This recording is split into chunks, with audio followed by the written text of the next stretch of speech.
Hello and welcome to LFC Focus. It is pre-match build-up showtime for this weekend's Liverpool game. This Saturday evening, I guess you can call it. It's another 5:30 kickoff, this time against Burnley, away from home. As always, you know, it's Turf Moor. It's a notoriously tough ground. It's the kind that always gets dredged up as one of Liverpool's supposed bogey teams playing against Burnley. Although, to be fair, when you actually look back at the results over the seasons, certainly since Jurgen Klopp arrived and we've been playing Burnley in the Premier League, the results aren't actually that bad, to be fair. Obviously, we've all still got that loss against them in Klopp's first full season in our minds. It was very much one of those early season bubble bursters. The second game of the season, we were on a high after beating Arsenal. And suddenly I'm saying all this and it's starting to sound a little bit too familiar. But anyway, obviously, you know, we'd started the season well with our first game and then we all came crashing down with the Burnley result. And then a season later, they did draw with us 1-1 at Anfield. That was another situation where it was early on in the season. We were trying to build some momentum and that just completely knocked the wind out of our sails. So the omens there, as it seems, are certainly not good. But when you actually look at the results, we've also had a lot of wins there. We beat them at Turf Moor last season 3-1. We beat them at Anfield. I can't quite remember the result from my top of my head. It was 4-2. It was. And then the season before that, obviously, we had the 1-1 draw at Anfield. But then we beat them 2-1 with that late Ragnar Klavan winner on New Year's Day. So I think what there is to take away is the fact that while, you know, we haven't necessarily dropped as many points against them as people might have you believe, we've certainly never had an early easy game against Burnley by any stretch of the imagination. You know, a lot of those wins, you know, the one at Turf Moor last season, we went 1-0 down and we only got the clinching goal that made it 3-1 in stoppage time. The season before, it's obviously a stoppage time winner that puts us through. When we beat them at Anfield a couple seasons ago in Klopp's first full season, it was a turnaround as well. We went 1-0 down. It took a Gini Wijnaldum scrappy equaliser and a belter from Emre Can to win that game for us. So while, you know, we haven't necessarily had as many bad results against them as people say, it's never, ever been easy. And the stats kind of back that up as well when you look back at Burnley's record against the top six. Last season, they lost 5 at Turf Moor and beat Tottenham Hotspur. The season before, I think they lost 5. They drew with Man City. Season before that, they beat us, I think drew with Chelsea, and then lost the other 4. So results haven't always gone their way, but they never get beaten by a sizable margin there. So it's certainly going to be a close game. And when that happens, you can never, ever bank on an easy win. So team news going into the game. There's been a little bit of talk about Jurgen Klopp potentially rotating for this one. Part of that, I think, is because, you know, people always think about, you know, they try and match this up with the game last season. And that was obviously the one which was right in that December period. It was a midweek game. We were really in the heart of fixture congestion. And Jurgen Klopp did rotate a hell of a lot. We had a completely new look front three with Sturridge down the middle, Origi on the left, and Xherdan Shaqiri coming down the right-hand side. And also the fact that after the Southampton game, before the Arsenal one, Jurgen Klopp did talk about how he's going to have to rotate at some point this season. You know, with the style that we play, the sheer intensity of our football, even players that are as fit and as well-trained as ours are not able to play like 50, 60 games a season. And I think it's interesting the way Jurgen Klopp talked about that, because I think when you look at the players we've got, they've obviously been selected on their fitness. They've been selected on the fact they can run faster, run longer, and tackle harder and fight harder than any other player on any other team in the country. That is one of the key attributes that Jurgen Klopp and his transfer team always look for. And I think, you know, if we were playing a standard tempo, if we were playing this, matching the same tempo of every single team we played, then I think players like Salah, Mane, Firmino, all the other lot, they probably could play 50, 60 games a season. But our style and our tactic to win is built on the fact that we have always got an extra 15 minutes in the tank that the opposition doesn't have. It's why we were able to win games like Burnley away last season, where all of our goals come in the last half hour and one of them comes right at the death, because we've always got just that little bit extra in the tank that the opponent can never quite have, because they're not built for playing that intensity week in, week out. And that is why players who are, like I said, as fit and as well trained as our star players like Mane, Salah and Firmino, etc., while they are brilliant, they can't play 50, 60 games a season in a Jurgen Klopp side, because with the speed, the intensity, the strength with which we play, it's simply not possible. But on the flip side, Jurgen Klopp did say in his press conference, there is no reason, he said, to actually rotate at this stage, because the games are well spread apart. He's had a full season on the training ground, a full week on the training ground with the players since the last game. And I talked in the pre-match video for Arsenal how much he values that, how much importance he puts on tactical preparation and time for recovery for players. So he's had the optimal amount of time by his standards to get the players ready for this game. And I think he's more talking, when he talks about these things like rotation, conversation. He is more talking about the period that's coming up after the international break, where of course things do get a little bit more hectic and we will have to call on the squad depth a little bit more. But in the meantime, it's unlikely there'll be much rotation, if at all, in this game. In terms of injuries, Alisson Becker was brought up in the press conference as well. He is still, by the looks of it, a long way off. The way Jurgen Klopp was talking about him was essentially sort of highlighting the fact that while he is a goalkeeper, he's still going to heal just like every player, and that means that once the muscle injury is healed and everything like that, that doesn't mean he's 100% ready to go right there and then. Things like match fitness are, you know, to be taken into account regardless of whether he plays outfield or whether he plays in goal, because there's stuff like jumping around, there's stuff like kicking as well, and that stuff's not going to come back straight away as soon as the injury's healed. It's going to be a gradual process. So essentially, Jurgen Klopp is just calming everyone down and saying, look, this could take longer than we think, it might not take as long as we think, but don't by any means just think that once you know it's healed and it's fine, that means he'll go straight back into the lineup, because there are plenty of things that need to be done before he is fit and ready to play for Liverpool once again. So obviously there's no chance of him playing this weekend whatsoever. Other players, it was interesting to hear Jurgen Klopp talk about Xherdan Shaqiri, who has obviously been in the news today because it was announced that he would not be heading away on international duty with the Switzerland national team and instead wants to focus on club football with Liverpool.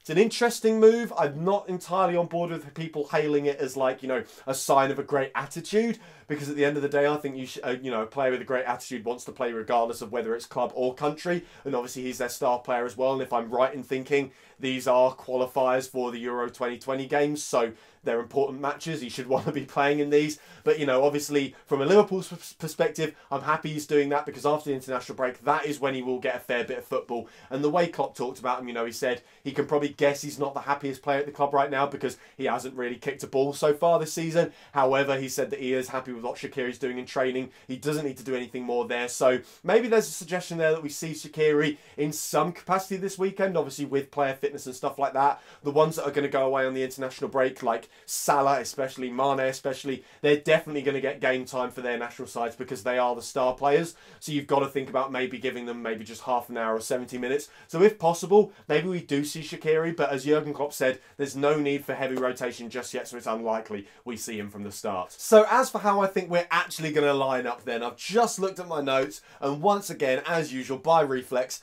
I've written Alisson in goal. Sadly, it's not going to be Alisson. It is, of course, once again going to be Adrian, who is an interesting case so far for Liverpool. I can't say he fills me with confidence. He's definitely got some good saves in. He's got a few stops in him. Yet to see a clean sheet. Even, so it'd be nice to see one of those from him this weekend. But in the meantime, he's done okay. So hopefully Burnley don't put him under pressure. Hopefully he doesn't make any mistakes. And if he does, they aren't what lets the team down and leads to us dropping any points. But yeah, he's no Alisson. He's just kind of fine. So Adrian will be playing in goal. Ahead of him, I think there's no way you can drop out Joel Matip from the side. There is going to be the ongoing conversation between him and Joe Gomez, and that's not going to go away anytime soon. And I think once the international break is passed, we'll see a lot more rotation. We'll see Jurgen Klopp working with that a lot more, doing a more horses for courses approach and kind of giving both players a chance to prove themselves.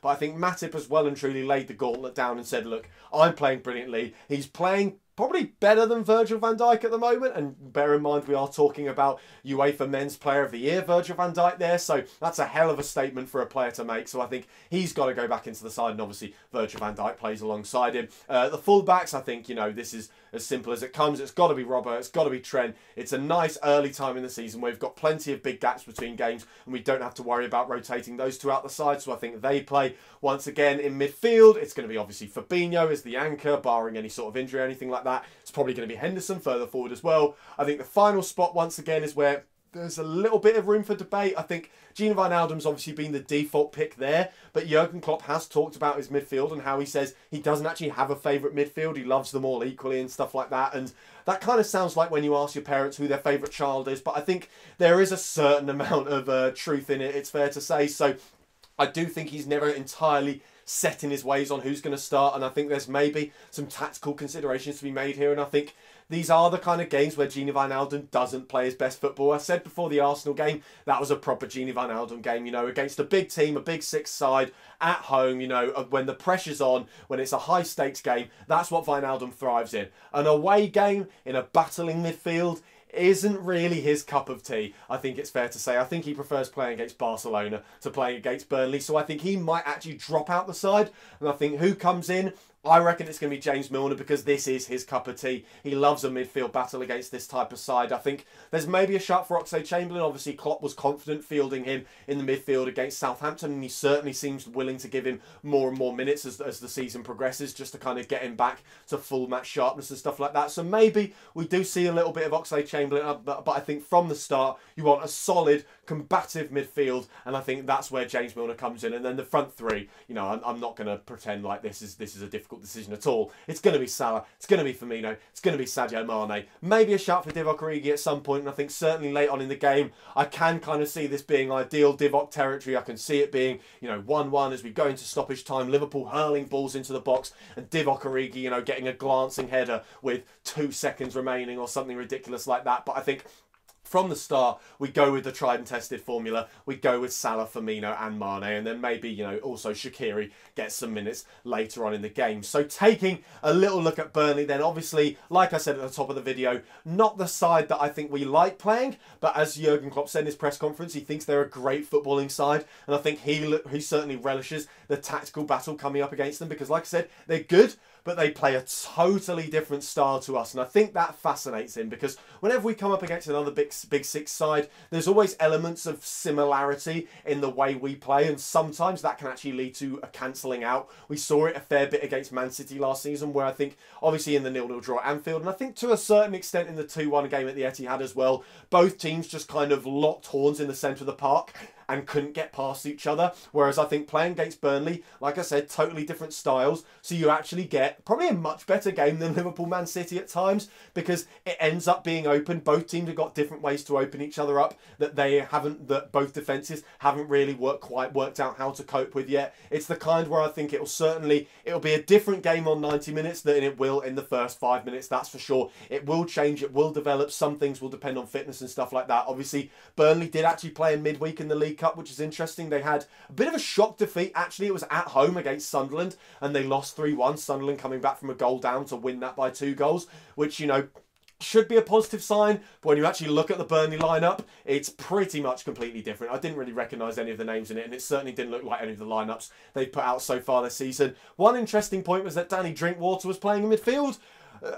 Who knew that he played for Burnley now? Apparently it's only on loan, but I had no idea that was a thing until I read that lineup. But yeah, he's there, so maybe we see him this weekend. But it certainly looks like they've rested all of their key players for this one. It looks like, once again, they're putting all of their eggs in the Premier League basket, which makes sense because it's always been, you know, a fruitful one for them. They always do well in the Premier League. There's always the outside chance of finishing 7th and booking a Europa League place.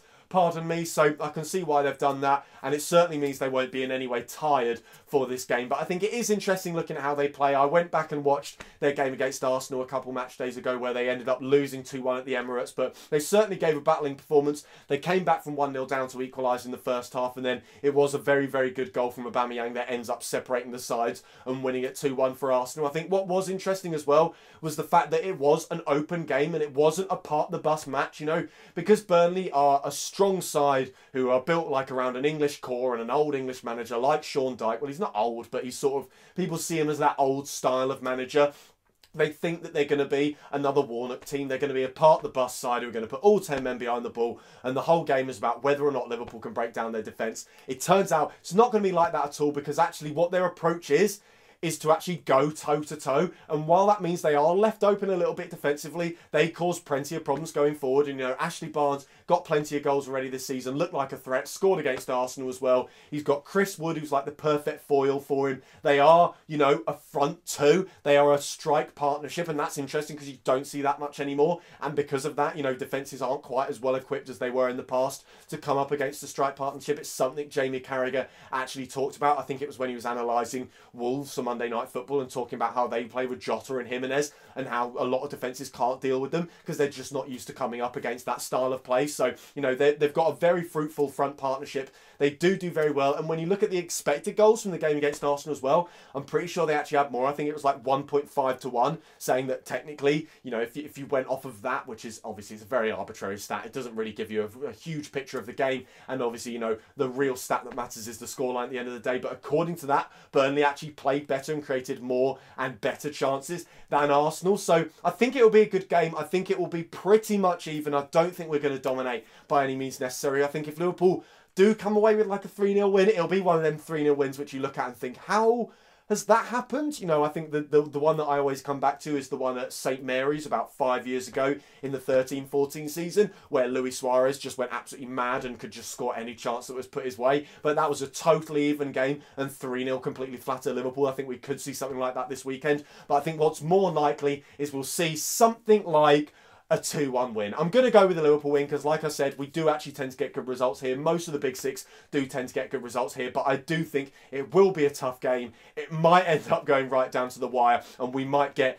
yet another famous late winner at Turf Moor, which would be fantastic afterwards. Awful during the match because I don't think any of us want that much stress this early in the season, but that is unfortunately what hopefully once again being in a title race is going to do to us. So yeah, that is all for today's video. Thank you guys very, very much for watching. As always, if you did enjoy this video, you know what to do. Hit that like button down there, hit that subscribe button there if you're new around here. Check out some of the other videos that have been out on the channel over the past few days. Don't forget to follow at LFC Focus TV on Twitter, and I'll be back hopefully on Saturday evening after Liverpool have hopefully beaten Burnley to stay top of the table. Until then, bye for now.